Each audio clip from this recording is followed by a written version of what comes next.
Hello mga meses, hello mga mare. For today's video, another vlog, another day. Ayun, pagising ko nga po sa umaga mga meses, mga mare, ay ayan, at may sinampay na si Agum. Nakapaglaban na po si Agum mga meses, mga mare. At ako nga po ay hindi makapaglaba. At saka actually guys, siya palagi ang naglalaba. Siya lagi pagising namin, nakaluto na, nakalaba na. Ganyan po kabait ang aking Agum. Siya po yung pinaka the best papa in the world at pinaka the best Agum in the world. Ayun nga po mga meses mga mare, at ang ginawa ko ay nag-init po ako ng ulam. Kinuha ko sa ref at iniinit ko po at kami po ay nang makakain mag-asawa. At sabi ko nga po ay linggo ay total din lamang ako ay hindi nakakapasok sa trabaho, ay di kami ay tulong. Yung pong magagaang trabaho, ako po yung gumagawa mga meses mga mare. Ako po ay bali magti 3 weeks nang hindi nakakapasok sa trabaho dahil nga po ako ay nagkasakit. Ako nga po ay nahawa nung influenza virus mga meses mga mare. At ang una nagkasakit sa amin ay yung aming bunso. Nakampine po siya sa hospital at tapos po noon, after po na yun, ay sumunod na po kaming mag-asawa. Kami po para sa kasakit.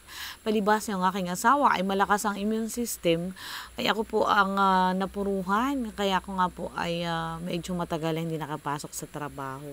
Ay mga meses mga mare, ako po ay kumain ng mag-isa at si Agum po ay may ginagawa. At sabi nga po yung piganian, pagka po may ginagawa, hindi pwedeng abalahin mga meses, mga mare. Kaya palibasa at ako po naman ay nagbabawi ng lakas, sabi ko ako mauna nang kumain. Yan nga po mga meses, mga mare, at sabi namin ni Agum ay wala din lang kaming ginagawa, ay dilinisin namin yung aming aquarium na maliit. At nga po, at nakakaawa naman yung aming mga isda, malabo ng tubig. Mga meses, mga mare. Ang aming libang mag-asawa, lalo na si Agum, ay yung mga alaga niyang isda. Kami pa may maliliit na isda sa bahay na inaalagaan si Agum. Actually guys, yan po ay marami na at nakabili po ako ng bago.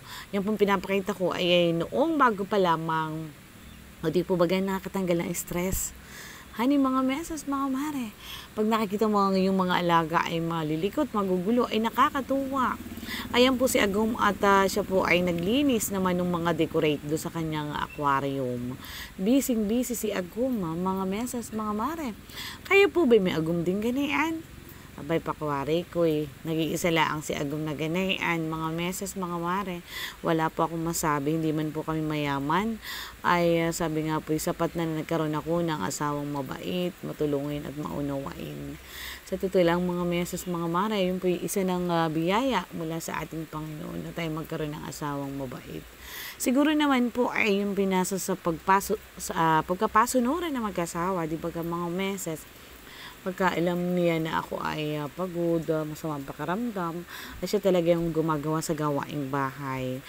At pagka yung halimbawa pagising ko sa umaga, ay siya pinakaluto ng mga meses. Palibas at siya po'y maagang gumigising.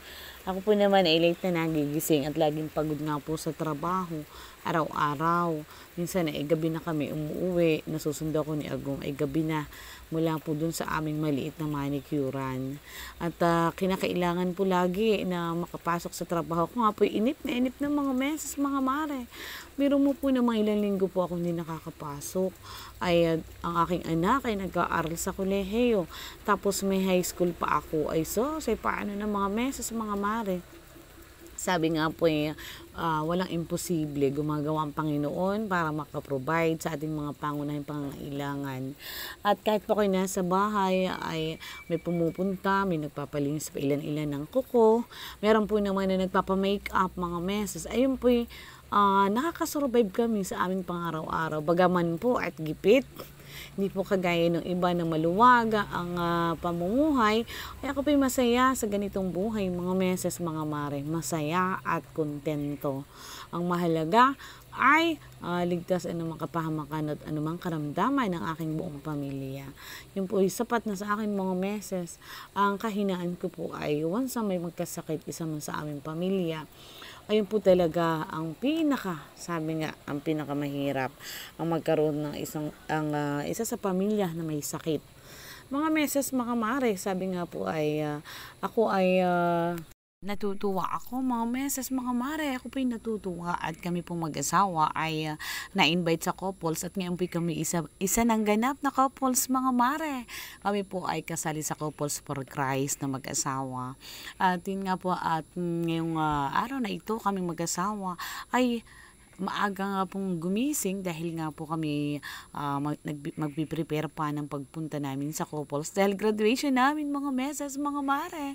Ayun, ibabalita ko po sa inyo, kami po isa ng ganap na kasapi sa Couples for Christ. Sa Couples for Christ ay alam ko na unti-unti nang mapapalapit kami sa Panginoon. Sabi nga po ay yung spiritual namin ay nakakalimutan na din po namin na makaalaala sa Kanya dahil sa sobrang busy nga po.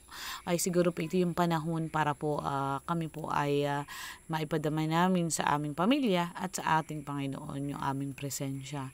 Ayan po aking asawa, ang aking agom ay busy. Yan po ay sa Couples for Christ, mga meses, mga mare.